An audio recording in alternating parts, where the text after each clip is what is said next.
ಕಬ್ಬು ಬೆಳೆಗಾರರ ಹೋರಾಟ ಮುಗಿತು ಅಂತ ಅಂದ್ಕೊಂಡಿದ್ವಿ, ಆದ್ರೆ ಇನ್ನೂ ಮುಂದುವರಿತಾ ಇದೆ. ಮುಧೋಳದಲ್ಲಿ ತೀವ್ರಗೊಂಡಿದೆ ಕಬ್ಬು ಬೆಳೆಗಾರರ ಹೋರಾಟ. ಕಾರಣ ಟನ್ ಕಬ್ಬಿಗೆ 3,500 ರೂಪಾಯಿ ಕೊಡ್ಲೇಬೇಕು ಅಂತ ಹೋರಾಟ ಮುಂದುವರಿತಾ ಇದೆ. ರಸ್ತೆಯಲ್ಲಿ ಊಟ ಮಾಡಿ ಪ್ರತಿಭಟನಾ ನಿರತರು ಆಕ್ರೋಶವನ್ನು ವ್ಯಕ್ತಪಡಿಸಿದ್ದಾರೆ. ಜಿಲ್ಲಾಧಿಕಾರಿ ಕಚೇರಿಯಲ್ಲೂ ಕೂಡ ಒಮ್ಮತ ಮೂಡಿಲ್ಲ. ಸರ್ಕಾರ ಈಗಾಗಲೇ 3,300 ರೂಪಾಯಿ ಕೊಡ್ತೀವಿ ಅಂತ ಘೋಷಣೆ ಮಾಡಾಗಿದೆ ಬೆಂಬಲ ಬೆಲೆ. ಆದ್ರೆ ಇದ್ಯಾವುದು ಕೂಡ ಬಗ್ತಾ ಇಲ್ಲ ಈ ಭಾಗದ ಜನ. ವಿಜಯಪುರದ ಮುಧೋಳದಲ್ಲಿ 1 ಟನ್ ಕಬ್ಬಿಗೆ 3,500 ರೂಪಾಯಿ ಕೊಡಲೇಬೇಕು ಅಂತ ಈ ಭಾಗದ ರೈತರು, ಕಬ್ಬು ಬೆಳೆಗಾರರು ಪಟ್ಟು ಹಿಡಿದು ಕೂತಿದ್ದಾರೆ. ಜಿಲ್ಲಾಧಿಕಾರಿ ಕಚೇರಿಯಲ್ಲಿ ಸಭೆ ಮಾಡಲಾಯಿತು, ಸಂಧಾನ ಸಭೆ. ಆದ್ರೆ ಒಮ್ಮತ ಮೂಡಿಲ್ಲ. ಸರ್ಕಾರ ನಿಗದಿ ಮಾಡಿದ ದರ ಕೊಡೋಕೆ ಮಾಲೀಕರು ಕೂಡ ಹಿಂದೆಟು ಹಾಕ್ತಾ ಇದ್ದಾರೆ. ಇಲ್ಲಿ ಕಾರ್ಖಾನೆ ಮಾಲೀಕರ ವಿರುದ್ಧ ರೈತರು ರೊಚ್ಚಿಗೆದ್ದಿದ್ದಾರೆ.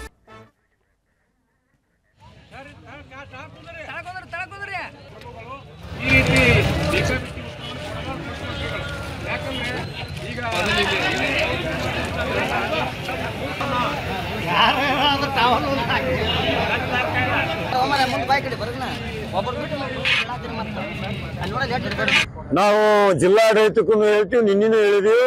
ಇದನ್ನ ಬಹಳ ಸೂಕ್ಷ್ಮ ರೀತಿಯಿಂದ ನೀವೆಲ್ಲ ಪರಿಗಣಿಸ್ಬೇಕು, ಬಹಳ ಗಂಭೀರವಾಗಿ ಇದನ್ನ ಪರಿಗಣಿಸ್ಬೇಕು.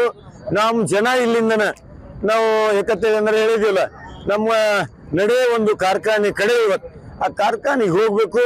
ಅಲ್ಲಿ ಕಾರ್ಖಾನೆ ಮಾಲೀಕರು ಬರ್ತಾರೆ, ಯಾರು ಬರ್ತಾರೋ ಅದನ್ನ ಅರೇಂಜ್ಮೆಂಟ್ ಅವ್ರು ಮಾಡ್ಕೋಬೇಕು.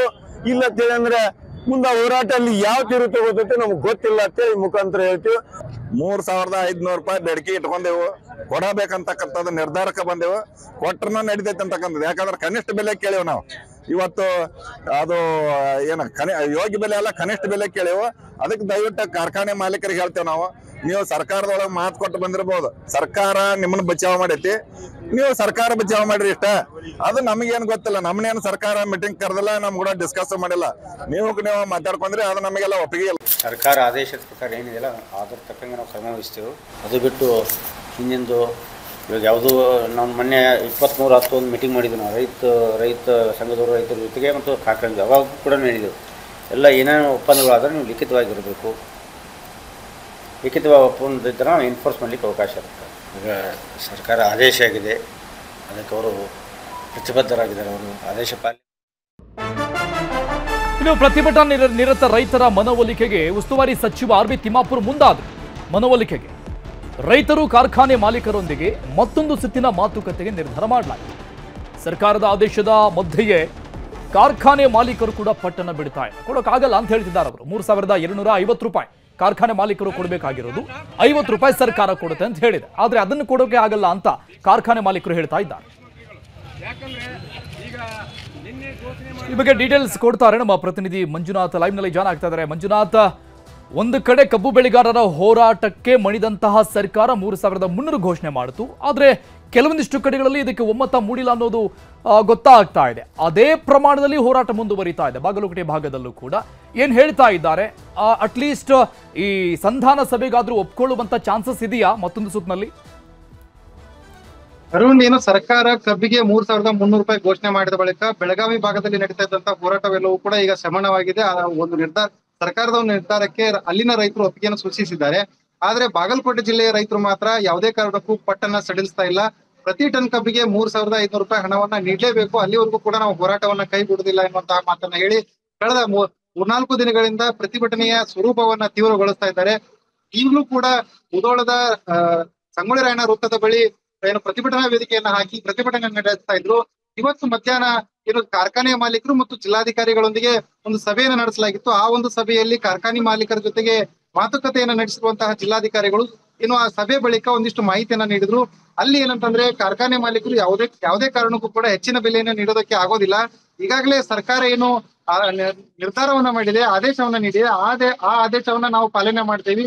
3,300 ರೂಪಾಯಿವನ್ನ ರಿಕವರಿ ಆಧಾರದ ಮೇಲೆ ನಾವು ಕೊಡೋದಕ್ಕೆ ತಯಾರಿದ್ದೇವೆ, ಹೊರತು ಹೆಚ್ಚಿನ ಬೆಲೆಯನ್ನ ಕೊಡೋದಕ್ಕೆ ಆಗೋದಿಲ್ಲ ಅನ್ನುವಂತಹ ಸ್ಪಷ್ಟ ನಿಲುವನ್ನ ಕಾರ್ಖಾನೆ ಮಾಲೀಕರು ನೀಡಿರುವಂತದ್ದು.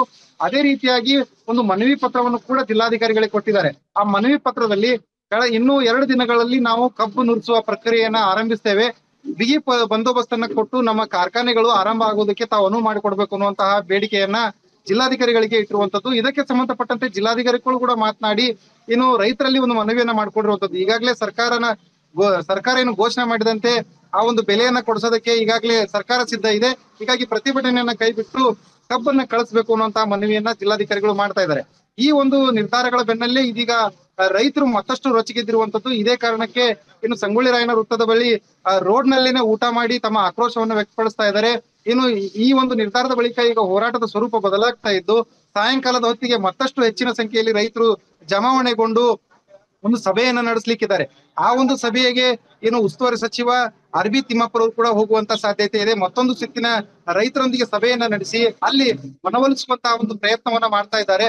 ಆ ಒಂದು ಪ್ರಯತ್ನದಲ್ಲಿಯೂ ಕೂಡ ಒಂದು ವೇಳೆ ಏನು ಈ ಸಭೆ ಫಲಿಸದೆ ಹೋದಂತ ಸಂದರ್ಭದಲ್ಲಿ ರೈತರು ಒಂದು ಎಚ್ಚರಿಕೆಯನ್ನ ನೀಡಿರುವಂತದ್ದು ಏನಂತಂದ್ರೆ, ಕಾರ್ಖಾನೆಯ ಕಡೆಗೆ ನಮ್ಮ ನಡೆ ಆಗುತ್ತೆ, ಮುಂದಿನ ಪರಿಣಾಮಗಳಿಗೆ ಜಿಲ್ಲಾಡಳಿತವೇ ಹೊಣೆ ಆಗುತ್ತೆ.